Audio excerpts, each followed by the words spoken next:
Hello बच्चों, welcome to विप्टामाइंड channel. आज इस सेशन में हम डिस्कस करने वाले हैं अरिथमेटिक प्रोग्रेशन का एक और important question. So let's start with the session. So the given question here is, if mth term of an AP is 1 by n and nth term is 1 by m, then prove that mnth term is equals to 1. Okay, so इसमें हम क्या करेंगे, please ध्यान दीजिए। सबसे पहले तो हम डिफाइन कर देते हैं, late a and d be the first term and common difference of the given AP respectively. So normally हम फर्स्ट टर्म को a से डिनोट करते हैं एंड कॉमन डिफरेंस को d से डिनोट करते हैं। तो यहां पर a और d जो है वो first term and common difference है। ओके, तो अगर first term and common difference ये है तो नॉर्मल जो जनरल फॉर्मूला होता है to find out the any term, तो a n is equals to what, a plus n minus 1 into d। अब अगर आपको 10th टर्म फाइंड आउट करना है तो हम क्या करते हैं, a 10 is equal to a plus 10 minus 1 into d। तो जो भी टर्म आपको कैलकुलेट करना है उधर n के जगह पे वो वैल्यू सब्स्टिट्यूट करके हम वो पर्टिकुलर टर्म कैलकुलेट कर सकते हैं। तो अब जैसे कि यहां पर हमें क्या बोला है, mth term of N AP is 1 by n। तो mth term that is am will be what, it is 1 by n। Okay, तो am will be nothing but what, जैसे an इज व्हाट दिस, तो am क्या होगा, a plus, अब n की जगह पे हम m लिखेंगे तो m minus 1 into d is equals to 1 by n. So this is the first equation. Okay, and the similar way हमें क्या बोला है, nth term is 1 by m. nth term that is an is 1 by m. Okay, तो अब an क्या होता है, a plus n minus 1 into d is equals to 1 by m. That is the equation 2. तो जो given information है उससे हमें दो equations मिला. This is the first equation and this is the second equation. अब जैसे कि हमें क्या प्रूव करना है, prove that mnth term is 1। इसका मतलब हमें amn is equal to a plus mn minus 1 into D. अब जहां पर भी हम n लिखते हैं वहां पर m इंटू n लिखना पड़ेगा। Is it clear? अब सपोज m2 है और n3 है तो 2 इंटू 3 कितना होता है, 6 होता है। बट हमें यहां तो नहीं पता ना कि उसका वैल्यू क्या है, तो हम m इंटू n के फॉर्मेट में लिखेंगे। तो mn that is mnth term is equal to a plus mn minus 1 into d। अब देखो ये टर्म क्या होगा, उसके लिए हमें क्या पता होना चाहिए, a और d। यस, हमें a और d अगर मिल जाता है तो we can easily find out कि mnth टर्म क्या होगा। तो a और d हम कहां से कैलकुलेट करेंगे, ये दो जो गिवन इक्वेशन हमें मिल रहा है वो सॉल्व करके हमें a और d मिल जाएगा। ओके, तो अब देखिए ये दो लीनियर इक्वेशन के फॉर्मेट में है, तो यहां पर देखिए a को हम एलिमिनेट कर सकते हैं, यस और नो। तो अगर ये दोनों ही इक्वेशन को हम सब्ट्रैक्ट करते हैं, क्योंकि साइन सेम है, तो जब साइन सेम होता है तो अगर हमें पर्टिकुलर पार्ट एलिमिनेट करना तो हम क्या कर देते हैं, सब्ट्रैक्ट कर देते हैं। तो क्या करते हैं यहां पर, सब्ट्रैक्टिंग इक्वेशन 2 फ्रॉम 1, 2 फ्रॉम 1 या 1 फ्रॉम 2, जैसे भी आपको करना है, आंसर सेम ही आने वाला है। तो अब यहां पर क्या कर रहे हैं हम लोग, 2 फ्रॉम 1। तो फर्स्ट इक्वेशन हम पहले लिखते हैं, तो a plus m minus 1 into D is equals to 1 by n and the second equation is a plus n minus 1 into D is equals to 1 by m। So subtracting equation 2 from 1। तो अब second equation जो है इसके सारे sign change हो जाएंगे जब हम सब्ट्रैक्ट करते हैं। यस, तो ये पॉजिटिव है तो नेगेटिव, पॉजिटिव है तो नेगेटिव, एंड यहां पर पॉजिटिव है तो negative. So plus A minus A will get cancel out. अब यहां क्या बचा, m minus 1 into D minus, अब ये साइन कंसीडर करेंगे तो minus n minus 1 into D is equal to 1 upon n minus 1 upon m।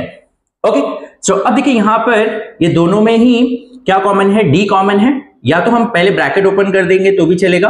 तो m into D, M D minus D minus n, और यहां से d मल्टीप्लाई होगा तो N D, minus minus plus हो जाएगा 1 into D, D is equal to, यहां cross multiply करो या एलसीएम लेके करो तो क्रॉस मल्टीप्लाई भी करते तो m minus n upon m into n। Is it clear? So अब यहां पर देखो minus D plus D get cancel out, तो अब यहां पर क्या बचा, therefore M D minus N D is equals to M minus N upon M N. अब देखो इन दोनों में d कॉमन है, तो d को हमने कॉमन ले लिया, तो m minus N equals to M N, sorry m minus N upon M N.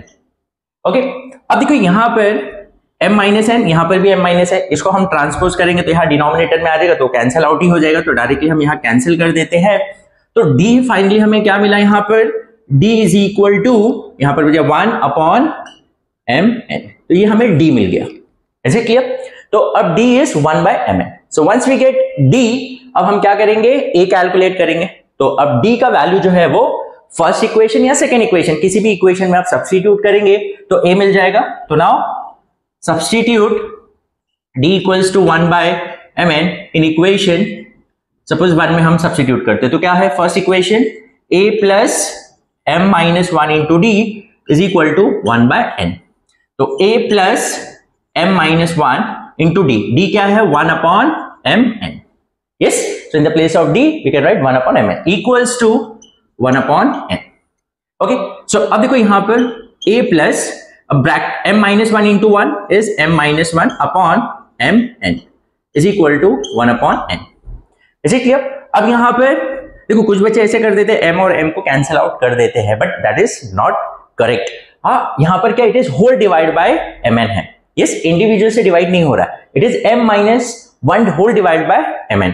Yes, आप उसको सेपरेट करके डिवाइड कर सकते हैं, बट एज अ m और m यहां डायरेक्टली कैंसिल आउट नहीं होता है। तो यहां पर हम क्या करेंगे, a plus m upon mn, इसको सेपरेट कर देते हैं, and 1 upon mn is equals to 1 upon n। अब देखो यहां पर m और m हम कैंसिल आउट कर सकते हैं, तो अब क्या हो जाएगा, a plus 1 upon n minus 1 upon mn is equals to 1 upon n। अब देखो यहां पर 1 अपॉन n है, यहां पर भी 1 अपॉन n है, दोनों का साइन सेम है, तो इधर जाएगा तो माइनस हो जाएगा, तो वो कैंसिल आउट ही हो जाएगा, तो ये कैंसिल आउट हो गया। तो क्या बचा, therefore a minus 1 upon mn is equals to 0। अब इसको वहां ट्रांसपोज करेंगे तो क्या हो जाएगा, a is equal to 1 upon mn, तो यहां पर हमें a का वैल्यू मिल गया। So a is what, 1 by mn।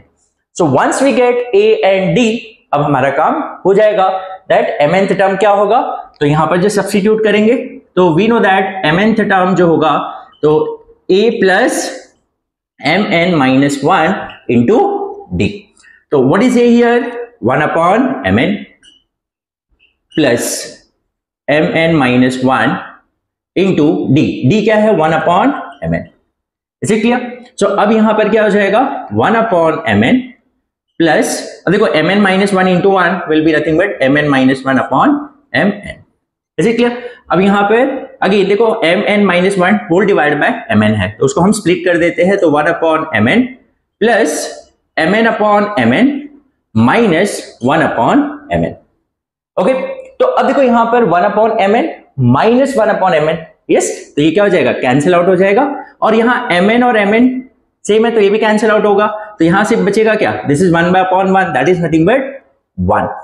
So mnth term जो है, mnth term is nothing but equals to 1। So this is what we have to prove that mnth term is equals to 1। तो ऐसे type के question में main जो हमारा purpose होता है, मेन जो मिशन होगा वो क्या है, फाइंड आउट करना a और d। Once we get a and d, तो आप सम पूछा गया है, सम ऑफ mnth टर्म, या mnth टर्म क्या होगा, तो आप जस्ट सिंपली फॉर्मूला में सब्स्टिट्यूट कर देंगे a और d का वैल्यू, तो you will get the particular term.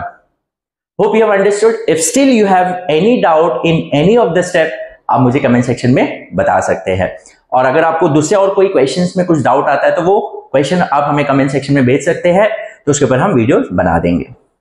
So will meet in the next session, till then keep revising and keep building your concepts. Thank you.